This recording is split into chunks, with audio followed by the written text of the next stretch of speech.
Welcome to the SLNFL. I'm Bill Baxter, and this is The Grid, broadcasting once again live from the Broncos Stadium at Jar Temple Keep, where the Broncos have just handed the Patriots their heads on a platter in a wonderful game that was tight in the first half, and in the second half was really blown open by the Broncos offense. I'm here with Miss Boricua Tiger Paw, Mr. Kings Valentine, the coach of the Broncos, and Kano Hotshot, the captain of the Broncos, and this game's MVP. Congratulations, Kano, on that. Yes, thank you. Right now, on behalf of SLNFL Commissioner Roger Ghostpaw, I'd like to present the AFC Championship Trophy to the first ever AFC champions. Ms. Tigerpaw, if you'd step forward and please receive this trophy.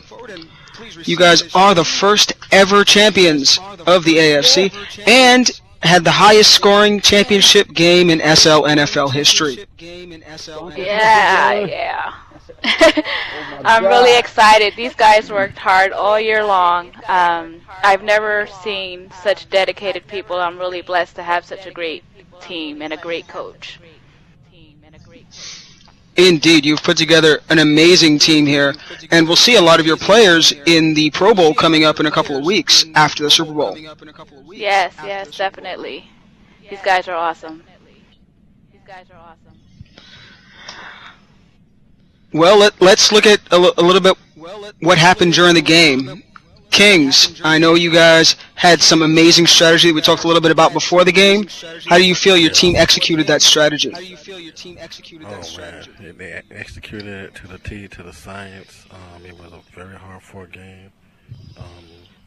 Still unbelievable. You got to give your hats off to the Patriots, though. Definitely got to give your hats off to the Patriots. Yes, it indeed was a very good game. Brady gave you guys a real run for your money. I noticed on Yes, he did. During the game, Welker made a huge impact, returning a lot of your punts and doing all the kickoff returns for the Patriots. On the other hand, you guys had some really standout players. I know Kano here did an awesome job, as well as your quarterbacks. They were really on point today. Yeah, minus the 2 interceptions that they had, but we'll get that cleaned up by Super Bowl time. But definitely, that was amazing. I'm just still lost the words. Can't believe it. Most definitely. We noticed that you guys did struggle a little bit on the defensive side of the ball, although you were led to a great degree by Adonis, who came back this week. How did you feel about having him back on the field?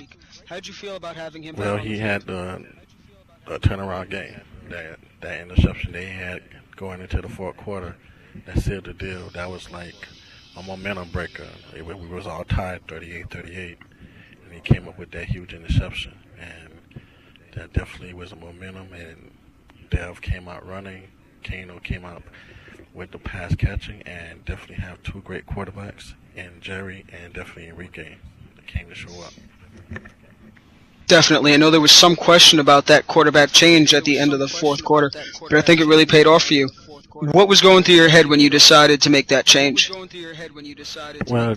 I wanted to do a little change of pace. I wanted to get the Patriots off their feet. They did a little zone blitzing. They started a little zone blitzing, and basically what I did, Jerry is more better at the short game and the out routes, and that's why I wanted him in there for. And as you can see, he made a huge touchdown, actually, that, paved the way, and we were very happy about that.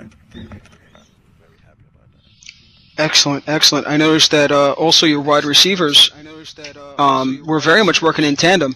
Kano had some really key catches down the stretch, and so did Royce. He came in and made some really nice catches on the left side, which was great to see from the league MVP, but also from Kano. as the game MVP. Now, Kano, I noticed that you did get injured early on in the game. It was a shot to the head. How are you feeling now after the game? I'm on cloud 9. Wild horses couldn't keep me out this game. I was giving him all. It was great to see you back in the game and taking those hits like a true Bronco. Very cool. I knew he was coming back, and when I seen him got hit, I was like, ouch. But as you noticed that when he was out in the game, our offense kind of stalled a little bit. But we picked up the pace once he got back in the game. I was telling Coach, I can't sit on the sideline. Put me in. I'm good to go. You were ready to play today, as was most of your team. We noticed some excellent runs from Devil Dog, and huge tackles, especially from Colonel Wire and Adonis again. Those guys are beasts, though, Yes, most definitely. They played a great defense through a whole particular game. Both of them. Adonis was very huge. That was a good one-on-one battle with him against Moss. They was going at it all game. I mean, it was unbelievable. Very much so. Let's look ahead a little bit. In 2 weeks, is the Super Bowl. You guys will be playing the SL Giants. What are you guys looking forward to in that game, or are you looking to do anything differently other than the things you've already stated you need to work on in terms of your defensive game and a little bit of the interception problem? We're definitely cleaning that up because Giants, they're really a head steady, strong team. They mainly a blitz team. They like to blitz a lot from the left side, and we definitely have to protect our quarterback blind side because mostly that's what I seen in the game last night, that they love to blitz from the left side. So we definitely have to watch that, and their zone blitzes is really good. They come from all angles. They can sometimes they'll bring a safety, sometimes a lineman will drop back, or sometimes they'll bring a linebacker. Maybe they bring all their linebackers in the blitz. They try to mix it up, kind of like what we do. But we have one factor. We have Adonis back there as cornerback, as a lockdown corner. So I think that'll be to our advantage. Absolutely. Next week's game will be very interesting. We're seeing a very powerful defensive team against the number one SFL offense.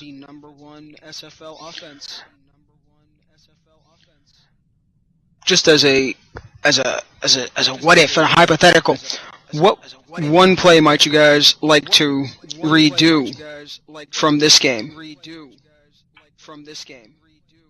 Pardon me? If you could redo one play in this game, what do you think it would be? One play that we played from this game, I think that interception. That interception? Game, yeah, that was a very horrible. What happened was that safety was on the blind side, and definitely we didn't see that safety coming from over the top. So it was actually having two safeties rolled over on that particular area. But like I said, football is a game of strategy. You have to go to those particular strategies, understand where you're coming from, understand how it plays out, and basically readjust yourself. And that's what it's all about, and that's definitely what we did. Excellent. I noticed you guys all have your team out here celebrating, and your cheerleaders are out here celebrating and supporting you guys. It's great to see. This is the kind of thing we love to see in the SLNFL. Oh, yeah, This is Bill Baxter with the victorious Second Life Broncos, sending it back to the studio, and we will make sure that we will be here next week. And again in 2 weeks. That's right, the Broncos are Super Bowl bound, along with the Giants. Remember to tune in 2 weeks at 6 p.m. SLT, July 10th, for the Super Bowl. That's the X and Y axis from Jar Temple and the Broncos Stadium. We'll see you next time.